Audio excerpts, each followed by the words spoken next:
while I was talking about that soup and bannock.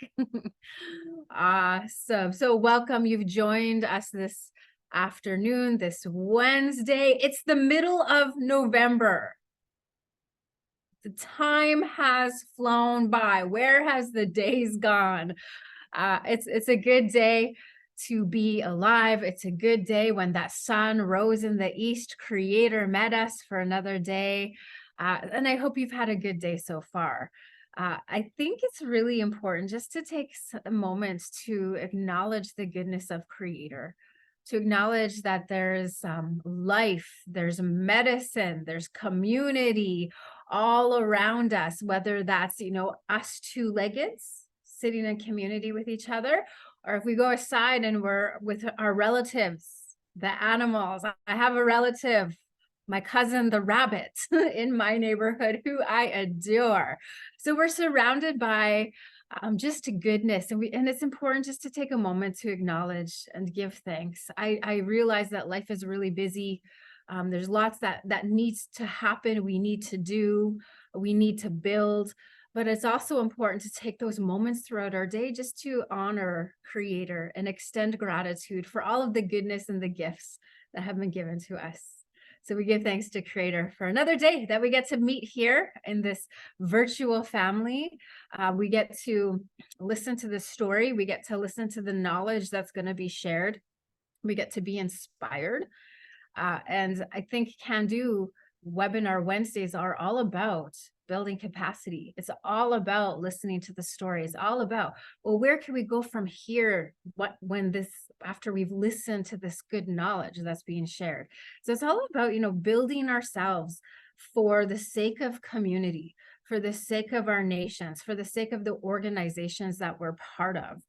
We were meant to walk well, Mio Pamatsu, and we're meant to walk well. We're meant to walk that good life in Creator's world, and knowledge is part of that journey. So welcome to Webinar Wednesday. I am honored to introduce our guest speaker.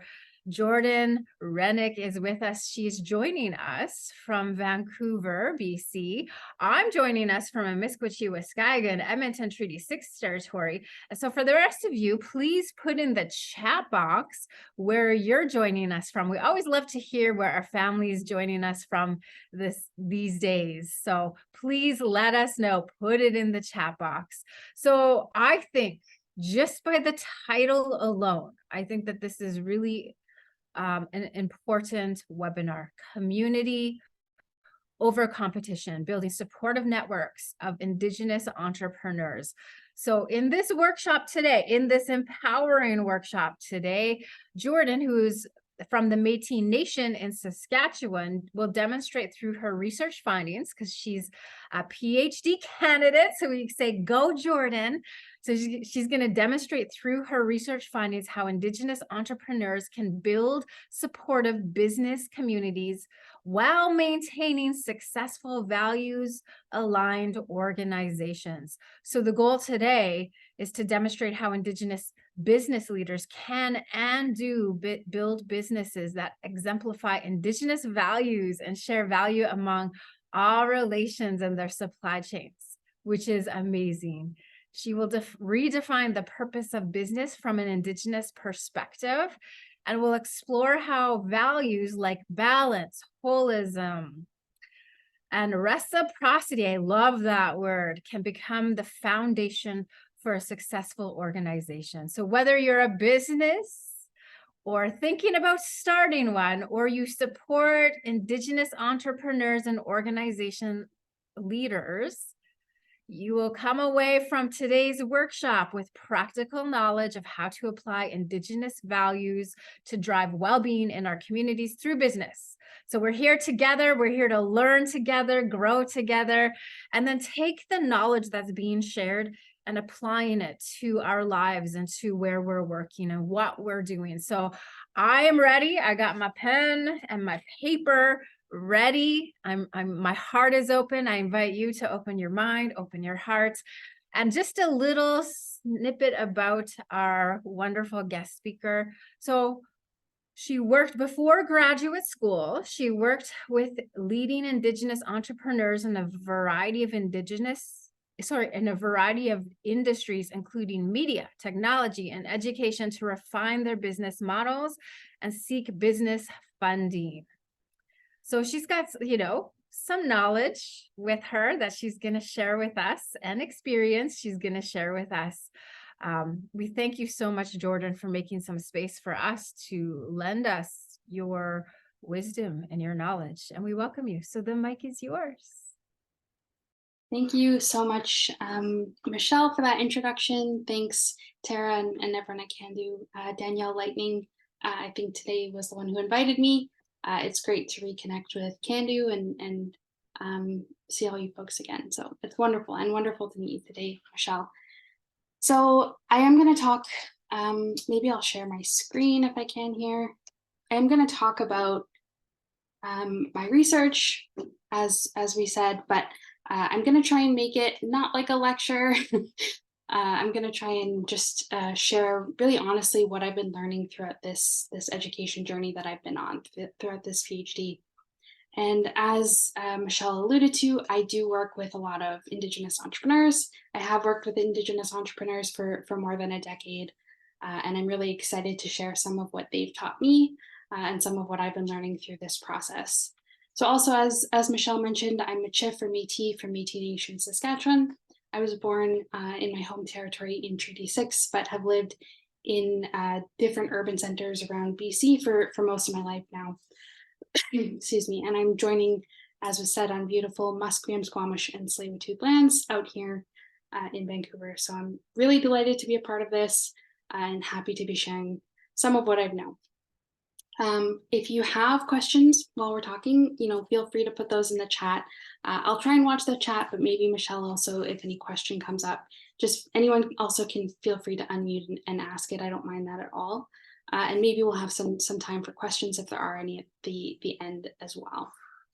So I think we've said enough about me. These are my qualifications. If you're interested, some of my recent writing, if you'd like to see more. I have a brand new website there that my partner built me. So if you're interested, you can go see some of the stuff I've written.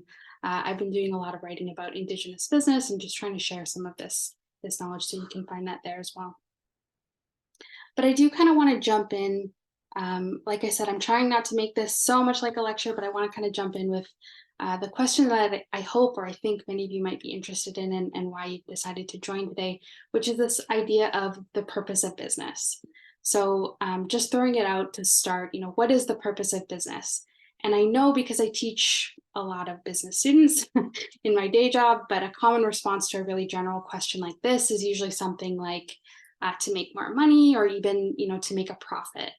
And I would say that is one way of thinking about business, and one perspective on business, maybe kind of a mainstream perspective, but one that we certainly hear, quite a lot. So this is how we can kind of imagine the mainstream or Western business model. So at the bottom of this pyramid here, we've got people like employees, customers, and suppliers who make a little bit of money, a little bit of money each transaction, a little bit of money through the business.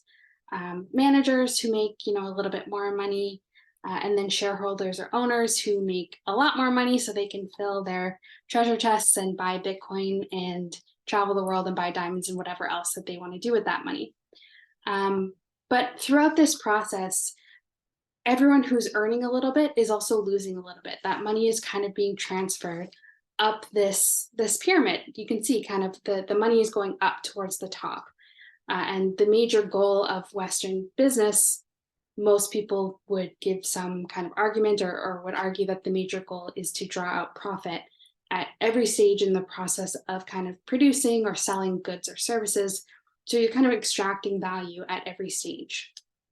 That would be extracting a little bit of value from employees, customers, and suppliers. So everyone makes a little bit, and some of it goes into that common pot for the owners at the top. As I have here on the slide, money and value flow from the bottom to the top. And I've also included competitors here, which we will be talking about a lot today. But obviously another goal of business is often, described as outcompeting, making more than your competitors, earning more than your competitors, taking a little bit of value from your competitors that again gets concentrated at these different different levels in this pyramid. And then even when we think about something like social entrepreneurship or social business, I think it's important, even though those models can be very helpful and are very important in our economies, I think it's okay and even preferable to be a little bit critical of this. When we think about social business or social entrepreneurship, a lot of the time these business models, the way that they're set up, really mirrors that mainstream perspective, that Western perspective of extracting value at every stage. The only kind of main difference, or the real difference, is the owners or the shareholders or the people at the top then kind of take a little bit of that profit that they've earned from, from throughout the pyramid, and they give it to some kind of charitable group. They'll give it to a vulnerable group or a nonprofit or a charitable organization. And I'm not saying that's wrong. That can be great. But again, it's that same business model, that same function of earning as much profit as possible at the expense of other people in that pyramid, in that network. And so my question, or the thing I kind of want to push us on today is this how we want Indigenous business to run? Do we just want to replace this kind of charitable organization or charitable cause off to the side there with our home communities? Is this what we imagine for ourselves? Or is this just an example of this term you may have heard, red capitalism? And I'm going to kind of unpack that term a little bit. So red capitalism generally is this idea that it's not the system that we have, this system of business or capitalism that's exploitative or somehow wrong or undesirable. This argument goes that it's not the system that's wrong, it's just that the wrong people have made it to the top. And it's this idea that if only Indigenous people were the ones at the top of the pyramid, then those problems could be solved. And you can kind of think of some examples where this model has been good and really successful. There are great, Indigenous-owned organizations that, for example, donate portions of their profits to charities or to their home communities. But I think we need to be a little bit critical and think carefully about what we're replicating and what we're kind of endorsing in this kind of organization. So I want to kind of dig more into this system and what else we could imagine, what else we might be able to come up with here. So again, one of the main problems with this system is that it's extracting value from people. And one of the main problems with this idea around red capitalism that I think comes up a lot is this idea of, when is enough enough? Once you're earning profit, it can be really difficult to see when enough is enough. And if any business owners are here, it can be really difficult when you're trying to manage books, balance books, make sure everything is paid, and also make sure you have, a nest egg for rainy days, for leaner times.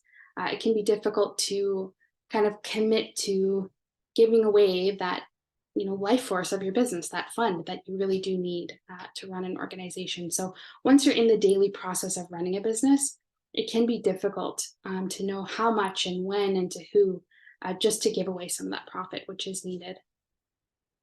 Secondly, though, and maybe more importantly, one thing I think we kind of forget or put aside when we're designing businesses is that many of these people in our supply chain, in our value chain, many of these employees, these customers, suppliers, and especially the competitors of our Indigenous-owned business, they are other Indigenous people. Sometimes they are people from our home community, or they're people who live close to us, who are our relations, who are our connections. As Michelle was talking about, we're all related. So when we're extracting value from our competitors or from our employees or for whoever it is, so that we can then make this charitable donation, which makes us feel good and look good and all those things, when we're extracting value, are we harming or helping those people in that pyramid, in our supply chain? And is our good deed at the end of it, giving some of that profit away, is that outweighing that cost to everyone in our supply chain? And then thirdly, and maybe most importantly, when we are building our businesses this way, as I said, we're kind of replicating that mainstream perspective. The fundamental dynamic hasn't shifted. Power becomes concentrated at the top. The people at the top decide how much money to give away, who to give away, and others in the hierarchy might still feel a little bit exploited by that process. So it kind of becomes this lottery system of some people are better off, some people are worse off, and some people are maybe just where they started. So the question that we can kind of consider today, or walk away with something you can hold on to, is this the best we can come up with? Is this the only way to run an Indigenous business? What other ways of being or economic pathways could we imagine for ourselves to maybe get outside of this pyramid that we're perhaps a little bit stuck in? And returning to that first question, what is the purpose of business? Maybe we can ask, what is the purpose of Indigenous business? And this question is one that, really motivated my research and has for many years now, asking what do we really want business to be? What place does business have in our communities? And what can businesses do to ensure that our communities are thriving and everyone in our communities are thriving? So the question is really, how can business be a part of community rather than being the antithesis or the opposite of community well-being? So to get a little bit businessy or a little bit technical, I guess, or maybe more technical, we in research, we talk about Indigenous entrepreneurship or Indigenous business this way.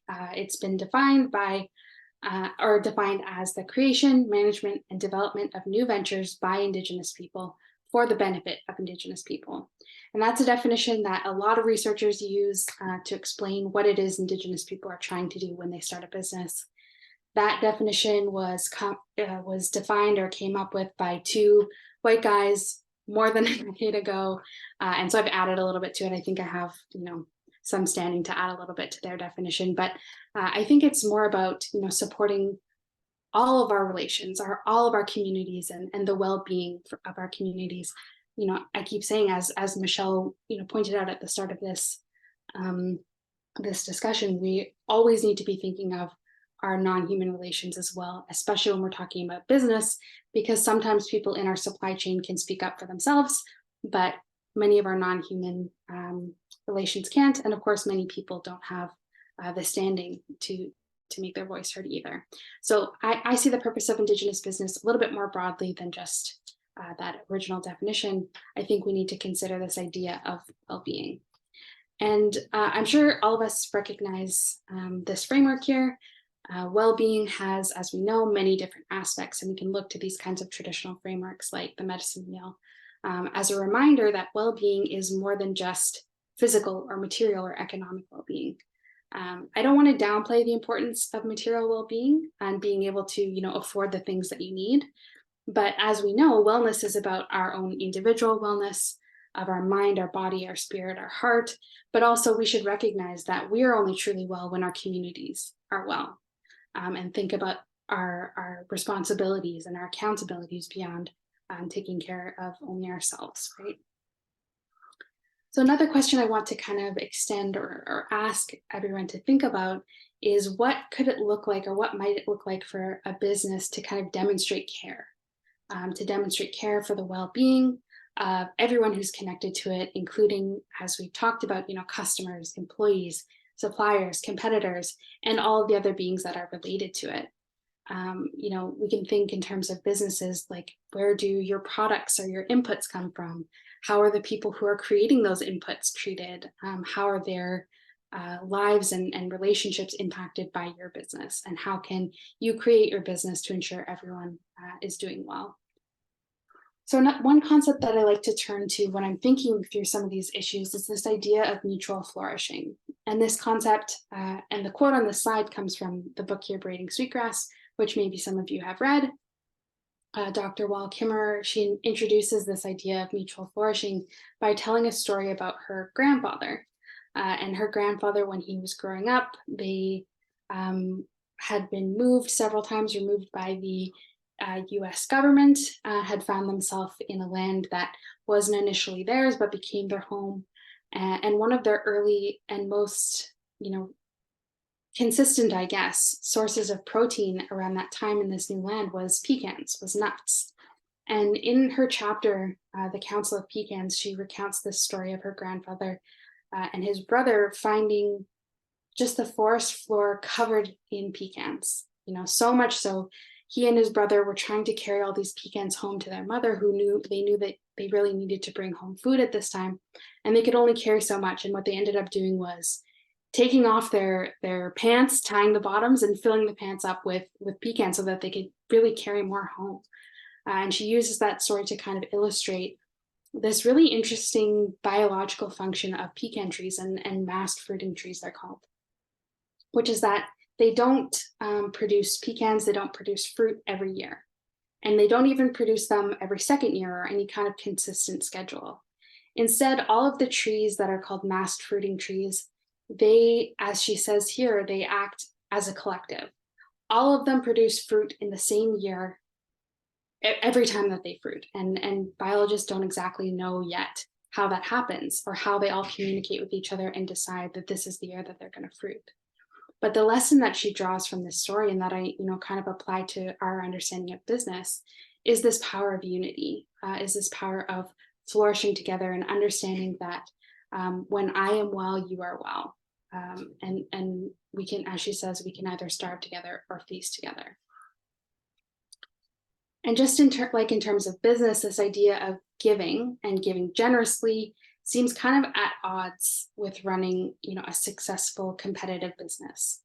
But what Indigenous knowledge tells us, and the pecan groves kind of demonstrate, is that taking care of others really can be the same thing as taking care of ourselves. As she says, we make a grave error if we try to separate individual well-being from the health of the whole. Another way of thinking about this is the philosophy shared by many communities. All our relations and businesses, as I've mentioned, have relations too. We have relationships that go well beyond those that we normally talk about of employees, customers, and suppliers.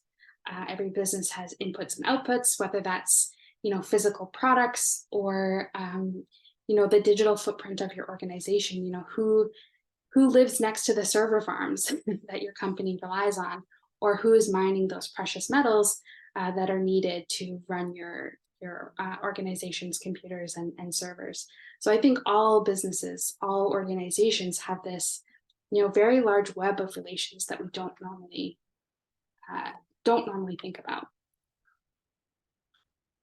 And another way to kind of think about well-being and wealth, I think this can be useful. It comes from kind of Coast Salish communities where I live, many of whom are connected to traditional potlatch economies. In these kind of economies, traditional economies, gifting is essential. Giving to one another is how you strengthen relationships. And as is on the slide here, wealth is measured not by how much you have, not by how much is in your, physical bank account or how much you have at your home, but how much you give away. This idea of being self-made or not owing anything to anyone or not having any debt, that's actually not as prized. Because when we talk about reciprocity in this lens, we're not always trying to get back to zero. If you give me something, I don't necessarily give you the same thing back. I might give you more. And that kind of continues this relationship.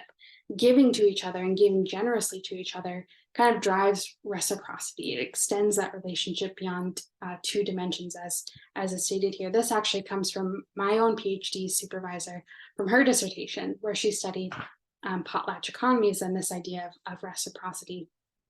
So in our businesses, we can think of giving generously as a way of kind of demonstrating this value of reciprocity. Giving generously without the intention that someone will give us back exactly what we gave them, but knowing that by giving, we're extending that connection. And finally, one more concept that speaks to this idea comes from my own community and communities in Treaty 6, where I know some of you are, which is Wakuduin. And Wakuduin is an action word in Cree and Michif that means something like being a good relative, or it's an action word, so it might be something like the act of maintaining relationships. It really represents this kind of opposite of separateness, and capitalism and Western culture really pushes separateness and individuality, whereas Wakuduin pushes us to recognize our responsibilities to each other and our accountability to each other and others' accountability to us. So it's another philosophy we can turn to kind of understand how we're connected to one another and the responsibilities we carry. So turning now more directly, leaving philosophy aside a little bit, but turning now more directly to how you can, from the day-to-day perspective, how you can operate your business in ways that give back meaningfully to community. I want to push everyone watching really to think about how Indigenous businesses can give back.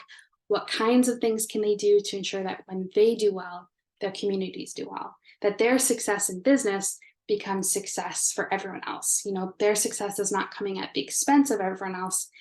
We're designing organizations that kind of push for mutual flourishing.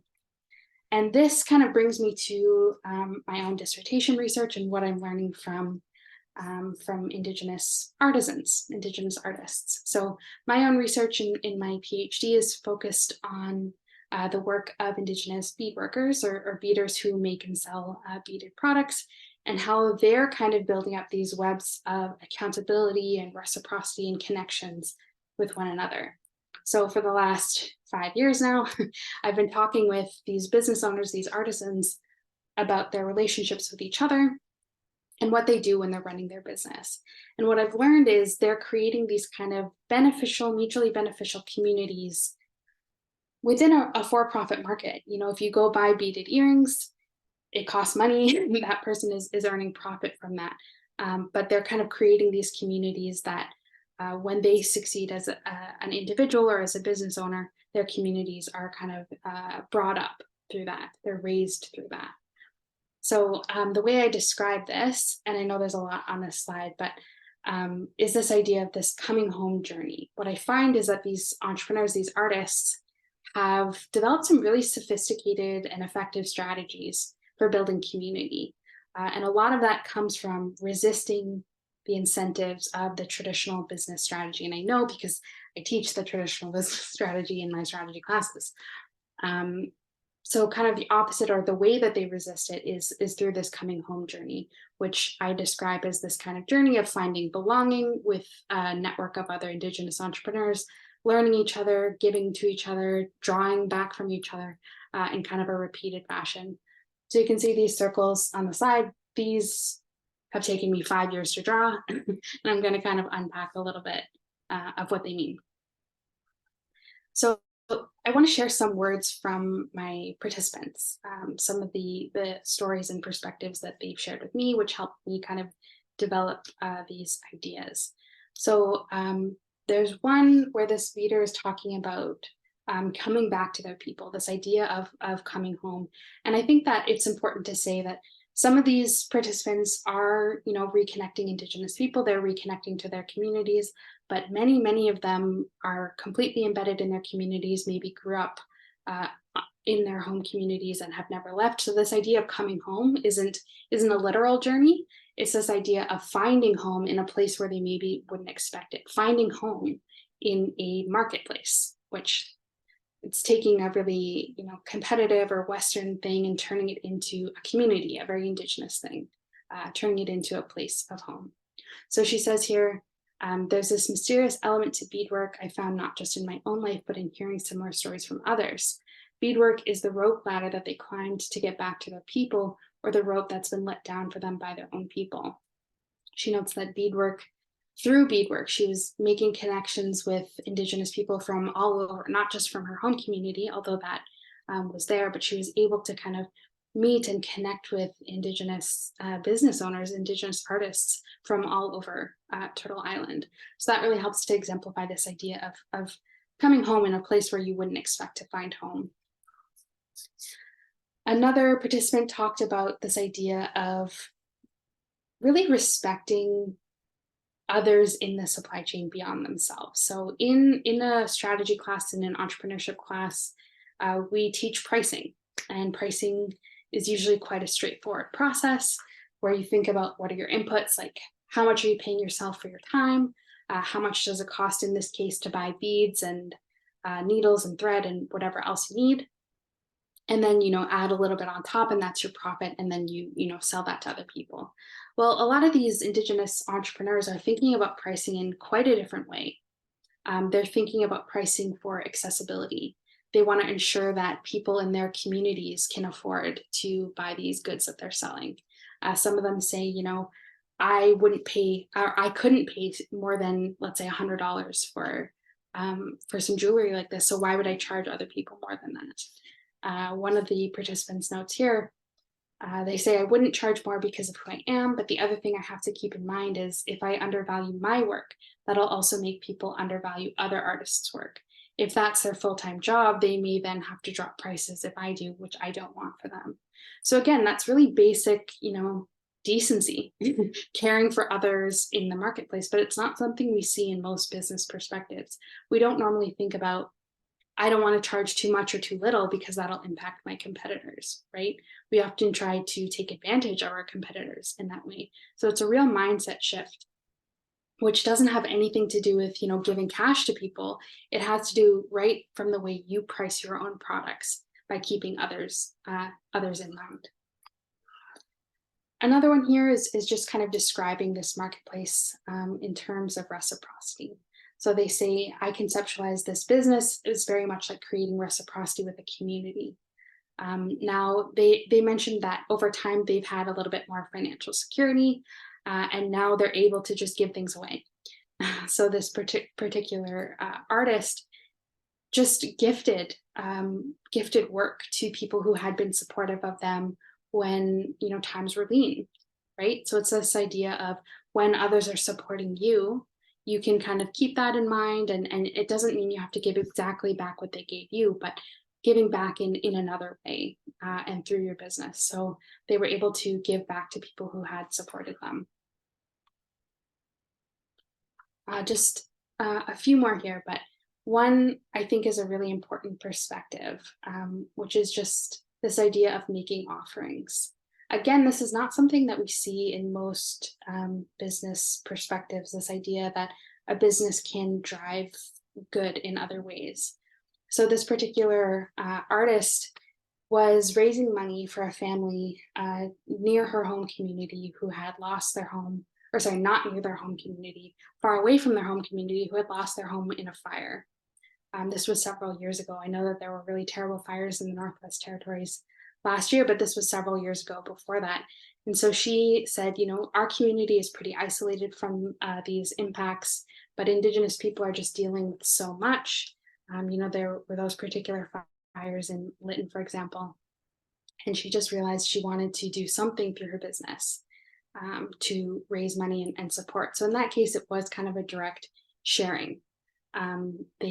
She did a beadwork raffle and used those profits, used that money that she earned, that revenue, to support that family directly. So there are certainly places for, direct money transfers, for example, but building that into your business so that it's not going to harm your business to give things away is really important as well. Another one here, I think this is really central to, the discussion today, to this understanding of giving back and giving back effectively. One of the participants talked about not feeling guilt, but feeling responsibility. She says, I'm benefiting and I'm profiting off of being Native by making Native specific artwork. A lot of customers want to buy from Indigenous artists, authentic Indigenous art, right? So she says, I think because of that, it's important that I give back at least a little bit. I'm not exploiting this, but it still feels like I'm using it to my advantage. And she actually tied that to this idea of decolonizing. She said, when it comes to decolonizing, one of the really big important questions is, do you know whose land you're on? And are you giving back to that community? And she thought to herself, she was running this really successful organization, making money for herself and kind of sharing it with their customers. But she said, am I really giving back by selling earrings? She says, sure, it makes some people feel happy and pretty, and for some people, it makes them feel very connected to culture. But as she said, I don't think that's really giving back. And that thought that she had after, operating for a year or two really pushed her to identify other ways that her business could support the communities on the land that she lived, because she lived outside of her home community. So she started doing things, like giveaways, but also just free workshops. She was just giving away knowledge about how to bead and how to, work in this marketplace for others who may want to do the same thing. So she started looking for kind of other creative ways that, beyond giving cash, that she could give back to this community where she lived. She started giving, free webinars for people where she lives and things like that. And then lastly, this idea about beadwork bringing people together, and this idea of coming home into this network. This artist said, "What I love about beadwork is that we're nice people. We like making something and giving it away. It gives us a sense of pride and a sense of identity, and it brings community together." And I think that's really important for beadwork, but I would also say you can find that in many other areas where Indigenous entrepreneurs are working. So many of us, develop our business with the idea of revitalizing culture and sharing our stories and sharing our values. So I think this is something we can kind of keep in mind, and making sure that those values are front and center in the way we're running our business. So very specifically to this, this market that I was looking at, this market of Indigenous beadwork, here's some of the ways that I've seen them interacting with each other and kind of pushing each other to consider values. So first, they have to do a lot of learning. When you come into the beading market, you have to learn many different things. Firstly, you have to learn the physical skills, of beadwork, of stitching, of design, things like that. But that often comes with other kinds of learning journeys, things like learning your family's language, or your family's history with beadwork, or your community's history with beadwork. Maybe you have specific community motifs or things like that. So this idea of learning, maybe you came in to learn, one specific art or one specific business practice, but it often, encourages you or pushes you to learn more about yourself, so that you can show up and say, I know my story, I know who I am, and I want to share it in this way. In this market, we can also think about, this idea of membership or giving back to this community. And that could include things like attending, beading circles and spending time with one another, creating collaborative projects together, promoting each other's work is a really big one, hosting workshops, and especially buying each other's work. That I've, learned is kind of the golden rule of beadwork or of Indigenous design, I would say. Not to copy someone else's design, but to support that artist, to give your support to them, knowing eventually it'll come back to you, rather than copying their work and passing it off as your own. And then one really important aspect is this idea of role modeling, or sometimes call it pivoting, pushing away from these incentives that are really strong to maximize profit. There's a lot of incentives to earn more, and you're seen as a successful entrepreneur if you're earning a lot of profit. But in this kind of market where you have this supportive community around you, it becomes okay. You're almost giving each other permission to make less, to push yourself less, to reject something like hustle culture, which makes you feel like you have to work all the time. That's not caring for yourself. And you're an important part of your own supply chain. So we can see examples of this in, as I mentioned, sharing business information, teaching each other how to do this, so that there can be more artists earning, a good living in a market like this. Could also do things like giveaways, auctions that I mentioned, trades, taking money out of it entirely and just working, with artist to artist or Indigenous entrepreneur to entrepreneur. And then, as I mentioned, adjusting your pricing to support the entire market rather than to exploit others in the market for your own gain. So these are some specific examples, but thinking about other kinds of networks, taking it out to be a little bit more broad, this learning activity or this learning could be thought of as infusing your business with traditional knowledge and traditional values, whatever that might mean for you. Being a good member, or a member of good standing, or an accountable member of your community, involves things like demonstrating traditional knowledge, contributing to others' growth and others' learning, beyond just your own. So taking what you've learned and letting others benefit from that as well. And then role modeling is this idea of, resisting growth imperatives or profit motives that seem quite connected to the way we run most for-profit businesses. Kind of allowing yourself to not be taken in by that, and doing what's right for yourself, doing what's right for other people in your network. And one thing I want to note, this idea of building a supportive network and a supportive market, that hasn't harmed the beadwork network or beadwork market at all. In fact, I think it's helping it grow quite a lot. I have just some examples. I could find 100 in the last 5 or 6 years of how much beadwork has really grown in the last, half decade or so, and how much more respect it's getting, how much more it's being seen as fine art and craft, and how much people are really starting to value it again. And that comes from having this network that is quite supportive. It's not perfect. I'm not going to pretend that it's perfect and that no one ever has any conflict with one another, but it's become this place where they're supporting each other and pushing each other to really, put their money where their mouth is, sometimes quite literally.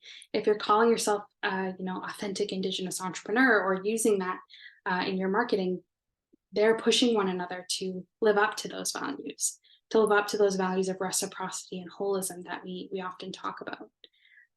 So this has not damaged the beading market at all. As I said, I think it's really allowed it to grow. These entrepreneurs are kind of defining new market norms, defining new pricing norms, and pushing back these harmful norms of mainstream entrepreneurship, where it's often kind of a race to the bottom, or how can we undercut each other and be a little bit more cutthroat. It's a completely different approach. And so, I'd invite you to think about how these kinds of things, and I'll just go back to it, how these three things, learning, membership, and role modeling, how that could be, done in a market like the one that you might be connected to. How could you demonstrate, learning, membership, and role modeling in the industries that you work in? So I do want to leave a couple minutes in case there's questions. So I want to go to this kind of key takeaways, but I'd love to know thoughts or comments or questions as well. But I really want to stress a few key points. And firstly, I want to push the idea or share the idea that practicing Indigenous business values is really not about altruism. I think we can kind of get caught up in this idea of charity or doing good because it's the right thing to do. That is nice and important in its own way.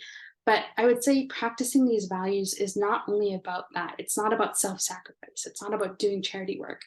It's this recognition, this very deep, values-driven traditional recognition that taking care of others who are connected to you is the same thing as taking care of yourself. And, that can extend to our business relationships as well. We can draw from these traditional frameworks like the medicine wheel, like this idea of mutual flourishing or Rakutun. We can take those ideas and extend it to our businesses and business relationships. Secondly, Indigenous businesses can, and we should expect them to take care of more than just the owners of the business.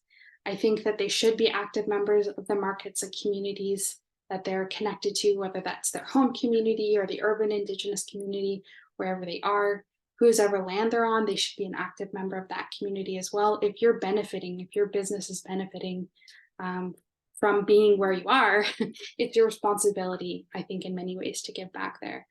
And some people will point out that is a bit of a double standard. We don't expect these kinds of things from non-Indigenous businesses.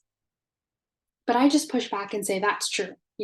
We don't expect this from all businesses, but all businesses are not necessarily our community members in the same way.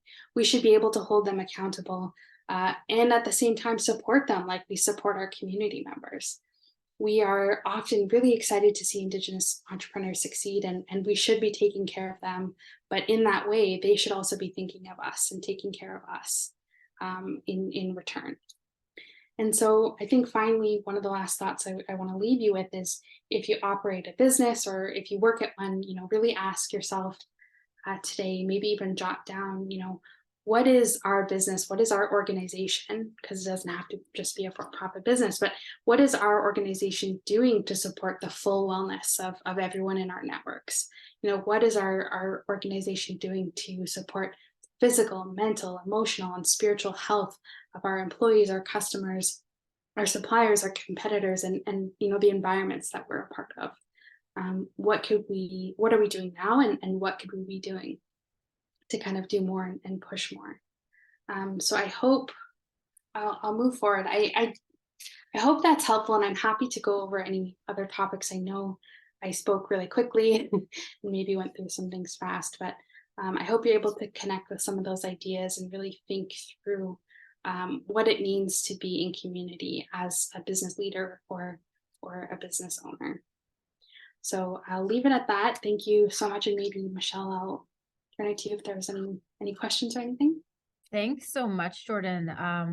I have to say, you absolutely connected. I thought it was a very beautiful, a good reminder as, you know, how we ought to live and walk in Creator's world. Reminds us of those natural laws that have been passed on to us.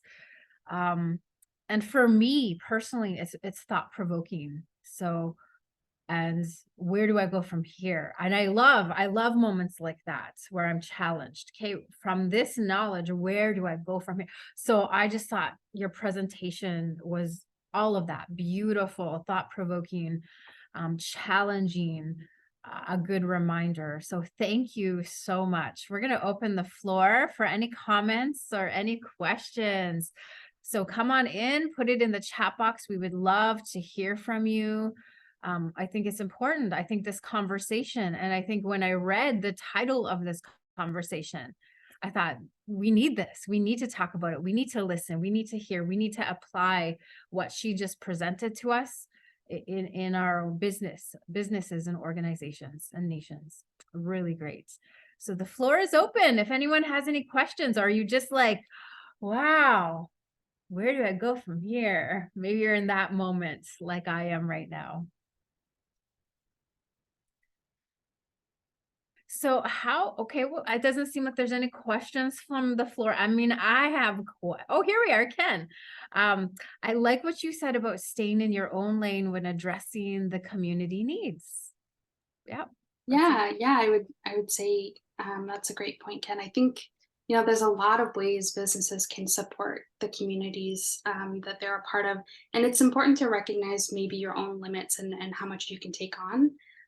You know, an individual business should not be responsible. It's not a government, right? It's not necessarily responsible for everything, but there are things you can do as a business owner connected to, you know, your core business operations, what you do, where your organization is located, where you can make positive differences. So it's really thinking through, you know, what do I have? What do I have a lot of? Where can I make a difference? And how can I use what I have to increase kind of the wellness of everyone there? Okay, so I see your hand up, Ken, but we'll come back to you. But we have a question from Jennifer in the chat. What was something that surprised you from your research findings and your journey? Well, I actually know Jen. Jen is also a PhD student. And as Jen knows, the research journey itself is full of many different kinds of surprises. One of them that, you know, I didn't go into this project necessarily thinking I was going to write about family and home and belonging and things like that. But that was just so evident and so clear in the way these entrepreneurs were talking about their business, that who they are and where they're from really did impact, you know, the way that they're running their business. So I think this idea of home was, you know, became more important or more central than I thought it would. And, you know, I had very different ideas about what I was going to go in and find. And I'm so happy that I focused on this market that is really all Indigenous. It allowed me to see relationships between Indigenous people, where so much of our research is. Even my research before this, in my master's degree, I studied Indigenous restaurants. And oftentimes those restaurants are the one Indigenous restaurant in the whole city. So a lot of their work was around educating who Indigenous people are, what Indigenous food is. Whereas this one, I really got to dive into, you know, the audience, the people that they're selling to, their customers already know who they are. They already know what Indigenous is if they're going to look for Indigenous beadwork. So it was just really exciting and kind of gratifying to be able to work in this network that is mostly or almost entirely Indigenous people. So that has been very gratifying and very surprising and interesting in my journey so far. I love it. And I think that sense of belonging, I think is kind of innate in all of us. So of course that would tie into our business and what we're doing, you know, with the nations and community work. So really, I'm glad you touched on that. All right, Ken, come on in. And then we got Valerie.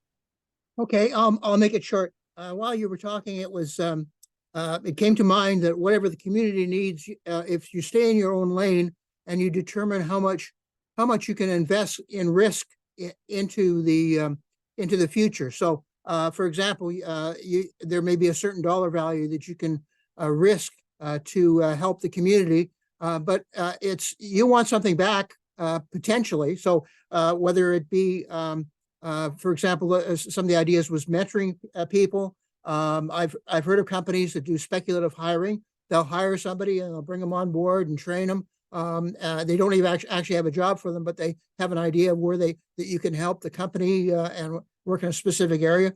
If your community has handicapped people, you may decide that you want to assist in that. So, provide gainful work, or at least developmental. What's the expression?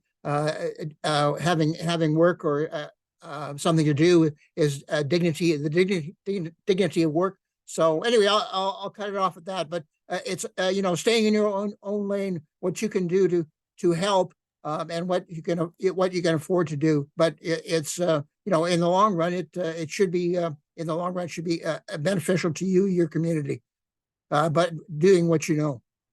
Yeah, I think this idea of giving really generously is important. And as I said, maybe not knowing exactly how or exactly when, you'll get that back, whatever that is, whatever you put out there. But giving generously, giving what you have, maybe that is mentorship, maybe that is work opportunities, or just paying the employees that you have really well, and valuing the people that you have, and putting into those cost benefit calculations that you're doing. What do my community members need to live well? Not what do I need to pay them? What are the minimum requirements? But what can I do to support their growth, their well-being, however that is. Okay, so we'll take it to the last question by Valerie. So, hi, Jordyn.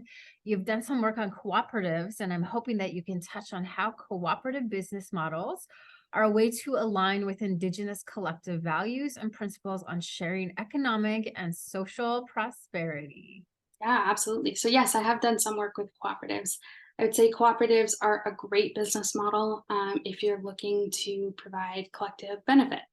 Cooperatives are ways that employees can become those owners, and it can be a way to ensure that everyone within the organization benefits. When the organization does well, all of its employees do well, because its employees either have some benefit sharing agreements or are outright owners themselves. So there are many different kind of profit sharing models and cooperative models that can really support Indigenous values and collective well-being. I always want to push and say, remember beyond the employees, right? When you're running a cooperative, you still have those incentives for profit. It's just now we have owners who are in the organization as well. That's wonderful. I always want to remember beyond just the borders of our company, beyond just the employees and now employee owners, how else are we benefiting? If we are running a business that is very harmful to the environment, for example, maybe that's not in alignment with all of our values. So I think profit sharing models and cooperatives are really, really great ways to ensure employees are taken care of well. But just remember that, there's no silver bullet. There's no one way of doing this, and always reevaluating how you can kind of bring more people in and support more people is really important when you're developing the business over time. Great. I really liked the word, and I think that's what applies to me as I was listening to your presentation today, is reevaluating. And I think as businesses or entrepreneurs are people within organizations, and even First Nations, they need to come back and reevaluate. So I love that word, and that's going to be one of my takeaways, just reevaluating for the business that I'm doing. So really great presentation. I actually felt emotional as I was listening to you, because it is the heart of who we are as a people. And so thank you so much for the knowledge that you shared today. For me, it was personally inspiring, and I've got some thinking to do and some praying, some reevaluating to do. So I appreciate and I honor the knowledge and the hard work that you're doing, like in graduate school. I honor that. So thank you, everybody, for being here. We thank you so much. Time is up with with Webinar Wednesday today, and hopefully we'll see you next time. Be well. Thanks.